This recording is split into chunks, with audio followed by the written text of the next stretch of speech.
Hello viewers, this is Vidya. Welcome to my channel Sri tutors. ఈరోజు మనం chapter number 2లో linear equation in one వేరియబుల్స్లో introduction part చూసుకుందాం. Now let's start the video. Now linear equation in one variable.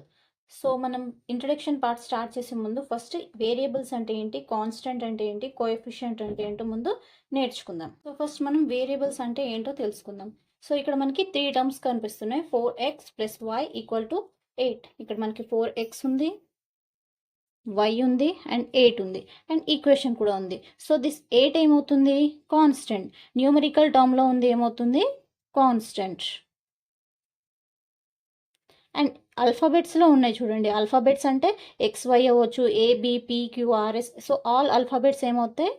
Variables. So x and y ఇవేమవుతాయి? x and y, P and Q, small and B, this all are known as variables. So next పవర్లో ఇక్కడ 4x ఉంది, పవర్లో ఏం లేదు అంటే ఇక్కడ మనం 1 రాసుకోవచ్చు. x⁴ 1 and y⁴1. సో ఈ పవర్ 1 ఏమవుతుంది? సో ఈ పవర్ 1 ఎక్స్పోనెంట్ అవుతుంది. సో 4x ఏమవుతుంది? x4 is the coefficient of x variable.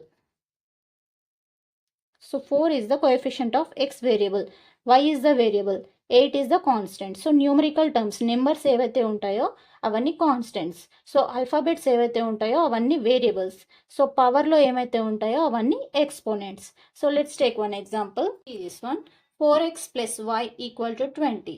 20 ఏమవుతుంది? న్యూమరికల్ టర్మ్, నెంబర్, కాబట్టి ఇదేమవుతుంది? కాన్స్టెంట్. y ఏమవుతుంది? y అంటే alphabet, so variable. And is equal to మనం ఈక్వేషన్ రాయొచ్చు. అండ్ 4x, సో ఇక్కడ ఆల్ఫాబెట్ అండ్ నెంబర్ కలిసి ఉన్నాయి. So this is 4 is the coefficient of x variable. So x is the variable ఓన్లీను. So ఇక్కడ 3 terms ఇచ్చారు. 3 టర్మ్స్లో మనకి ఆల్రెడీ నెంబర్స్ని ఏమనుకుంటాం మనం? కాన్స్టెంట్ అనుకుంటాం. y ఆల్ఫాబెట్స్లో ఉన్న వాటిని వేరియబుల్ అనుకుంటాం. ఈజ్ ఈక్వల్ టుని ఈక్వేషన్. అండ్ ఇక్కడ 2 కలిపి ఉన్నాయి కాబట్టి 4 is the coefficient of x variable. What is linear equation in one variable? Linear అంటే ఏంటి? ఫర్ ఎగ్జాంపుల్ హియర్ 2x ఉంది. 2xకి ఏం పవర్ ఉంది? ఏమీ లేదు. We can write 1. సో ఈ 1 ఏమవుతుంది? లీనియర్ అనమాట. Linear equation. ఈ లీనియర్ ఈక్వేషన్స్లో ఎప్పుడు కూడా మనకి పవర్ 1 ఉండాలి. For example 2x² + y = 20. ఈ పవర్లో ఏముంది? ఇక్కడ 2 ఉంది. So this is not a linear equation in one variable అవ్వదు. మనకి లీనియర్ ఈక్వేషన్ అంటే ఏంటి? ఎప్పుడు కూడా మనకి పవర్ 1 ఉండాలి. So 5x² = 20. సో ఇది లీనియర్ ఈక్వేషన్ అవుతుందా? నో. లీనియర్ ఈక్వేషన్ అంటే ఏంటి? మనకి పవర్ ఎక్స్పోనెంట్ ఎప్పుడు ఏమి ఉండాలి? 1 ఉండాలి. ఇక్కడ 2 ఉంది. So this is not a linear equation in one variable. So 4x + y = 20. So ఇది linear equation in one variable అవుతుందా? చూడండి, here also 1, here also 1. Equation ఉంది, వేరియబుల్ ఉంది, బట్ ఇది linear equation in one variable అవుతుందా? అవ్వదు. See, x is also variable and y is also variable. ఇక్కడ ఏమన్నారు? Linear equation in one variable. ఒకటే వేరియబుల్ ఉండాలి. ఇక్కడ 2 వేరియబుల్స్ ఉన్నాయి. So this is also not a linear equation in one variable. Let's take another example. 2x + 3 = 16. So ఇది linear equation in one variable అవుతుందో చూడండి. Variable ఒకటే ఉంది, కాన్స్టెంట్. ఈక్వేషన్లో ఉంది, is also constant. Power 1. So power 1 అంటే linear equation in one variable. Variable అంటే ఒకటే వేరియబుల్ ఉండాలి.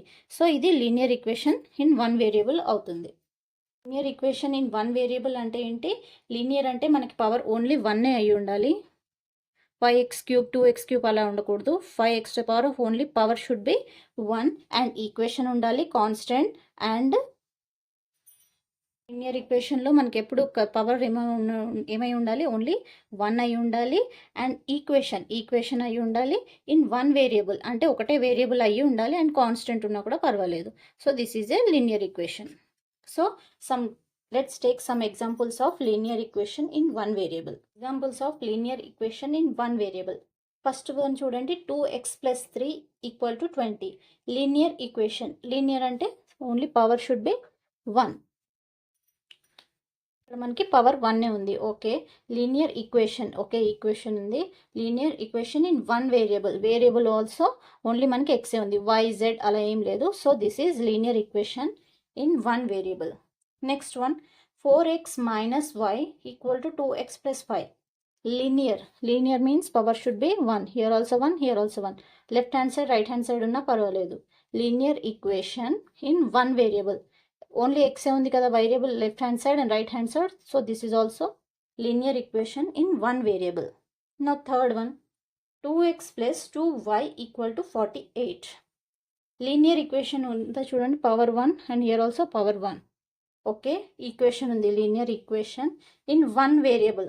సో వేరియబుల్స్ ఏమేమి ఉన్నాయి ఇక్కడ మనకి? 2 ఉన్నాయి, X and Y. So this is not a linear equation in one variable. Next fourth one, 4x plus 6 equal to 8. Linear means power should be 1. Linear equation ఉంది in one variable. Variable కూడా ఒకటే ఉంది. So this is linear equation in one variable. Next one, 4x minus 5y equal to 9. So linear means power should be 1, here also 1. Okay, linear equation also okay in one variable. Ikkada two variables unnai, x and y. So this is not a linear equation in one variable. Linear equation in one variable ante entandi, power em undali manaku compulsory 1 ayi undali. 2 3 ala unte x cube ala unte ila avadu, ila avute avutundi. So linear means power only 1 ayi undali and equation ayi undali, compulsory equation undali. Linear equation in one variable. Variable అంటే ఏంటి? Alphabets, small A, small B, X, Y, P, Q, ఏదైనా alphabets మనకి variables కిందే వస్తాయి. Constant అంటే only single numbers, numerical numbers. Linear equation in one variable అంటే ఇంట్రడక్షన్కి అర్థమైంది కదండి అందరికీ.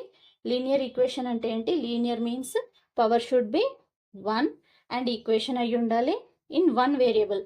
వేరియబుల్ అంటే కంపల్సరీ ఒకటే టర్మ్ వేరియబుల్ ఉండాలి, వై జెడ్ అలా ఉంటే linear equation in one variable అవ్వదు. సో మనం linear equation in one variable అంటే ఏంటో అర్థమైంది కదండి. నౌ ప్రాబ్లమ్ స్టార్ట్ చేసుకునే ముందు, నౌ వెన్ వి ఇప్పుడు left hand side and right hand side. So this is left hand side and this is right hand side.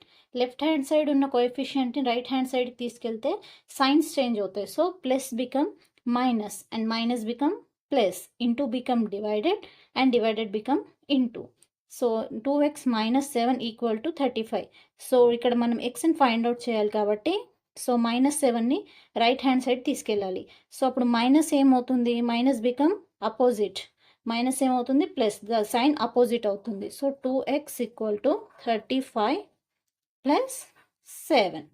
Problems start చేసుకునే ముందు science ఎలా చేంజ్ అవుతాయో తెలుసుకుందాం. So left hand side and right hand side. So left hand side ఉంటుంది, right hand side ఉంటుంది. So మనం X find out చేయాలి కాబట్టి లెఫ్ట్ హ్యాండ్ సైడ్ ఉన్న కోఎఫిషియంట్ని రైట్ హ్యాండ్ సైడ్కి తీసుకెళ్తే, సో ఇక్కడ కాన్స్టెంట్ ఉంది, కాన్స్టెంట్ని రైట్ సైడ్కి తీసుకెళ్తే ఏమవుతుందండి? -7 ఏమవుతుంది? మైనస్ సైన్ ఏమవుతుంది? ప్లస్ అవుతుంది. ఒకవేళ ప్లస్లో ఉంటే రైట్ హ్యాండ్ సైడ్కి వెళ్ళి ఏమవుతుంది? మైనస్ అవుతుంది. మల్టిప్లికేషన్లో ఉంటే divide, just sign opposite sign అవుతుంది అంతే. డివైడెడ్ ఏమవుతుంది? మల్టిప్లికేషన్. సో ఇక్కడ -7 ఏమవుతుంది? +7. 2x equal to 42. So x equal to, so 2 into X ఇక్కడ మల్టిప్లికేషన్లో ఉంది, 2 ఇక్కడ మల్టిప్లికేషన్లో ఉంది. సో అక్కడ వెళ్ళి ఏమవుతుంది? డివైడెడ్ అవుతుంది. సో ఇక్కడ ఏమీ లేదు కాబట్టి ఇంటూ అన్నట్టే కదా.